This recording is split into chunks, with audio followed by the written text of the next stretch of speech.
Palazzo front stitching చేయిస్తున్నాం. First ఏంటంటే back పార్ట్కి రెడీ చేసుకోవాలి. బ్యాక్ పార్ట్ ఏంటంటే డాట్లు పట్టుకోవడానికి ఫస్ట్ బ్యాక్ పార్ట్ పట్టేస్తే బ్యాక్కి పెద్ద వర్క్ ఏమి ఉండదు. ఫస్ట్ బ్యాక్ పార్ట్ చేస్తాం. అసలు బ్యాక్ పార్ట్ మార్కింగ్ ఎలా చేస్తాం అనేసరికి ఇది కిస్తా సైడ్, ఇది వన్ సైడ్స్కి, ఇది సైడ్ ఏం చేస్తాం 3.5 వేసుకుంటాం డౌన్ మార్కెట్లో పెట్టి. ఇక్కడ నుంచి ఎండ్ ఆఫ్ నుంచి 2 ఇంచెస్ మార్క్ పెట్టుకుంటాం, గ్యాప్ 2 ఇంచెస్ గ్యాప్ పెట్టుకుంటాం.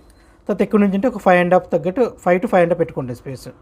పెట్టుకున్నాక ఇక్కడ స్పేస్ పెట్టి సెంట్రల్ మార్క్ వేసి ఈ ప్లేస్ని డాట్ పెట్టుకోవాలి. సో మనం బ్యాక్ పాకెట్ ఏం రాదు, కానీ డాట్స్ ఉండాలి.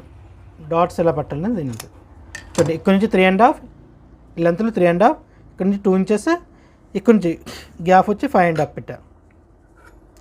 5.5లో సెంటర్ చేస్తే ఈ పొడవు వచ్చి మనకి ఈ డాట్ లెంత్ వచ్చి మనకి 4 ఇంచెస్ వస్తుంది. ఇక్కడ 3.5 to 4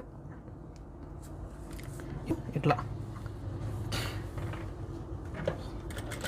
1/2 ఇంచ్ డాట్ పెట్టుకుంటాం.